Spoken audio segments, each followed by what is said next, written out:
ओम श्री सद्गुरुवे नमः। ओम नमो भगवते वासुदेवाय। अथ विंशो अध्याय। भगवान वामन जी का विराट रूप होकर दो ही पग से पृथ्वी और स्वर्ग को नाप लेना। श्री शुकदेव जी कहते हैं, राजन, जब कुल गुरु शुक्राचार्य ने इस प्रकार कहा तब आदर्श गृहस्थ राजा बलि ने एक क्षण चुप रहकर बड़ी विनय और सावधानी से शुक्राचार्य जी के प्रति यो कहा। राजा बलि ने कहा, भगवन, आपका कहना सत्य है।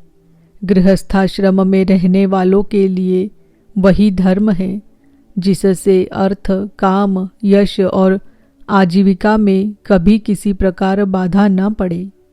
परंतु गुरुदेव, मैं प्रहलाद जी का पौत्र हूँ और एक बार देने की प्रतिज्ञा कर चुका हूँ। अतः अब मैं धन के लोभ से ठग की भांति इस ब्राह्मण से कैसे कहूँ कि मैं तुम्हें नहीं दूंगा। इस पृथ्वी ने कहा है कि असत्य से बढ़कर कोई अधर्म नहीं है। मैं सब कुछ सहने में समर्थ हूँ, परंतु झूठे मनुष्य का भार मुझसे नहीं सहा जाता। मैं नरक से, दरिद्रता से, दुख के समुद्र से, अपने राज्य के नाश से और मृत्यु से भी उतना नहीं डरता जितना ब्राह्मण से प्रतिज्ञा करके उसे धोखा देने से डरता हूँ। इस संसार में मर जाने के बाद धन आदि जो वस्तुएं साथ छोड़ देती है, यदि उनके द्वारा दान आदि से ब्राह्मणों को भी संतुष्ट न किया जा सका तो उनके त्याग का लाभ ही क्या रहा। दधीची, शिबी आदि महापुरुषों ने अपने परम प्रिय दुस्तज प्राणों का दान करके भी प्राणियों की भलाई की है। फिर पृथ्वी आदि वस्तुओं को देने में सोच विचार करने की क्या आवश्यकता है। ब्रह्मन, पहले युग में बड़े बड़े दैत्यराजों ने इस पृथ्वी का उपभोग किया है। पृथ्वी में उनका सामना करने वाला कोई नहीं था। उनके लोक और परलोक को तो काल खा गया, परंतु उनका यश अभी पृथ्वी पर ज्यों का त्यों बना हुआ है। गुरुदेव, ऐसे लोग संसार में बहुत हैं जो युद्ध में पीठ न दिखाकर अपने प्राणों की बलि चढ़ा देते हैं, परंतु ऐसे लोग बहुत दुर्लभ हैं जो सत्पात्र के प्राप्त होने पर श्रद्धा के साथ धन का दान करे। गुरुदेव, यदि उदार और करुणाशील पुरुष अपात्र याचक की कामना पूर्ण करके दुर्गति भोगता है तो वह दुर्गति भी उसके लिए शोभा की बात होती है। फिर आप जैसे ब्रह्मवेत्ता पुरुषों को दान करने से दुख प्राप्त हो तो उसके लिए क्या कहना है। इसीलिए मैं इस ब्रह्मचारी की अभिलाषा अवश्य पूर्ण करूँगा। महर्षि, वेद विधि के जानने वाले आप लोग बड़े आदर से यज्ञ यागादि के द्वारा जिनकी आराधना करते हैं, वे वरदानी विष्णु ही इस रूप में हो अथवा कोई दूसरा हो। मैं इनकी इच्छा के अनुसार इन्हें पृथ्वी का दान करूँगा। यदि मेरे अपराध न करने पर भी ये अधर्म से मुझे बांध लेंगे, तब भी मैं इनका अनिष्ट नहीं चाहूँगा, क्योंकि मेरे शत्रु होने पर भी इन्होंने भयभीत होकर ब्राह्मण का शरीर धारण किया है। यदि ये पवित्र कीर्ति भगवान विष्णु ही है तो अपना यश नहीं खोना चाहेंगे, अपनी मांगी हुई वस्तु लेकर ही रहेंगे। मुझे युद्ध में मारकर भी पृथ्वी छीन सकते हैं, और यदि कदाचित ये कोई दूसरे ही है तो मेरे बाणों की चोट से सदा के लिए रणभूमि में सो जाएंगे। श्री शुकदेव जी कहते हैं, जब शुक्राचार्य जी ने देखा कि मेरा यह शिष्य गुरु के प्रति अश्रद्धालु है तथा मेरी आज्ञा का उल्लंघन कर रहा है, तब दैव की प्रेरणा से उन्होंने राजा बलि को शाप दे दिया। यद्यपि वे सत्य प्रतिज्ञ और उदार होने के कारण शाप के पात्र नहीं थे। शुक्राचार्य जी ने कहा, मूर्ख, तू है तो अज्ञानी, परंतु अपने को बहुत बड़ा पंडित मानता है। तू मेरी उपेक्षा करके गर्व कर रहा है। तूने मेरी आज्ञा का उल्लंघन किया है, इसीलिए शीघ्र ही तू अपनी लक्ष्मी खो बैठेगा। राजा बलि बड़े महात्मा थे। अपने गुरुदेव के शाप देने पर भी वे सत्य से नहीं डिगे। उन्होंने वामन भगवान की विधि पूर्वक पूजा की और हाथ में जल लेकर 3 पग भूमि का संकल्प कर दिया।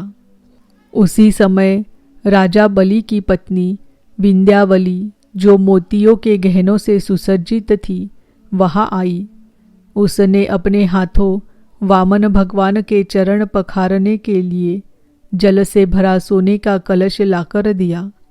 बलि ने स्वयं बड़े आनंद से उनके सुंदर सुंदर युगल चरणों को धोया और उनके चरणों का वह विश्व पावन जल अपने सिर पर चढ़ाया।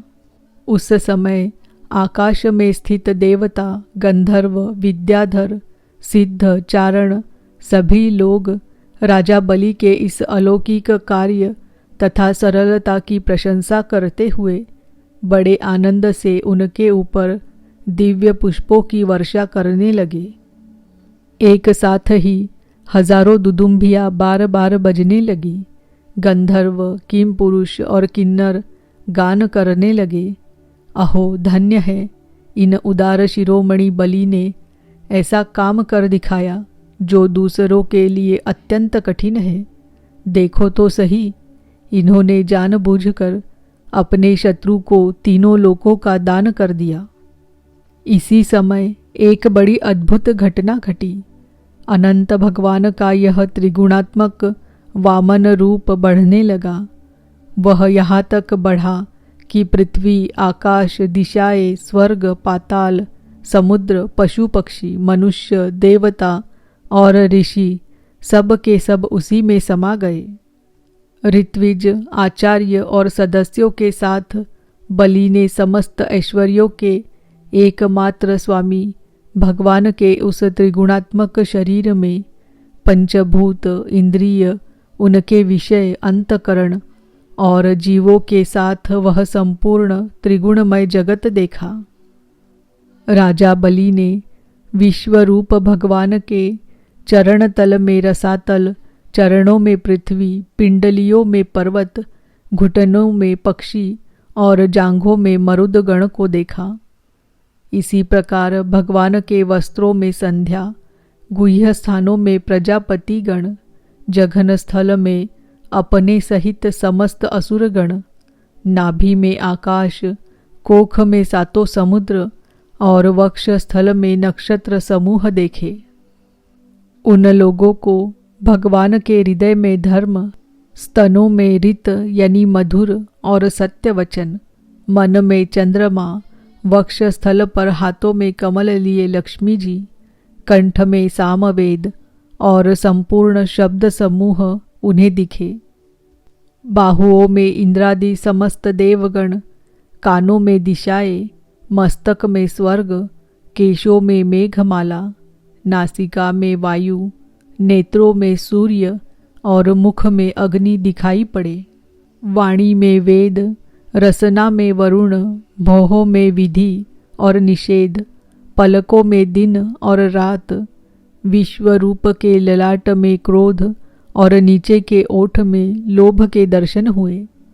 परीक्षित, उनके स्पर्श में काम, वीर्य में जल, पीठ में अधर्म, पद विन्यास में यज्ञ, छाया में मृत्यु, हंसी में माया और शरीर के रोमों में सब प्रकार की औषधियाँ थी। उनकी नाड़ियों में नदियाँ, नखों में शिलाएं और बुद्धि में ब्रह्मा, देवता और ऋषिगण दिख पड़े। इस प्रकार वीरवर बलि ने भगवान की इंद्रियों और शरीर में सभी चराचर प्राणियों का दर्शन किया। परीक्षित, सर्वात्मा भगवान में यह संपूर्ण जगत देखकर सबके सब दैत्य अत्यंत भयभीत हो गए। इसी समय भगवान के पास असह्य तेज वाला सुदर्शन चक्र गरजते हुए मेघ के समान भयंकर टंकार करने वाला शारंग धनुष, बादल की तरह गंभीर शब्द करने वाला पांचजन्य शंख, विष्णु भगवान की अत्यंत वेगवती कौमुद की गदा, 100 चंद्राकार चिन्हों वाली ढाल और विद्याधर नाम की तलवार, अक्षय बाणों से भरे 2 तरकश तथा लोकपालों के सहित भगवान के सुनंद आदि पार्षद गण सेवा करने के लिए उपस्थित हो गए। उस समय भगवान की बड़ी शोभा हुई। मस्तक पर मुकुट, बाहुओं में बाजूबंद, कानों में मकराकृति कुंडल, वक्ष स्थल पर श्रीवत्स चिन्ह, गले में कौस्तुभ मणि, कमर में मेखला और कंधे पर पीतांबर शोभायमान हो रहा था। वे 5 प्रकार के पुष्पों की बनी वनमाला धारण किए हुए थे, जिस पर मधुलोभी भौरे गुंजार कर रहे थे। उन्होंने अपने एक पग से बलि की सारी पृथ्वी नाप ली, शरीर से आकाश और भुजाओं से दिशाएं घेर ली। दूसरे पग से उन्होंने स्वर्ग को भी नाप लिया। तीसरा पैर रखने के लिए बलि की तनिक सी भी कोई वस्तु न बची। भगवान का वह दूसरा पग ही ऊपर की ओर जाता हुआ महरलोक, जनलोक और तपलोक से भी ऊपर सत्यलोक में पहुँच गया। इति श्रीमद्भागवते महापुराणे पारमहंस्यां संहितायामष्टमस्कन्धे विश्वरूपदर्शनं नाम 20तमोऽध्यायः। ॐ नमो भगवते वासुदेवाय। ॐ नमो भगवते वासुदेवाय। ॐ नमो भगवते वासुदेवाय।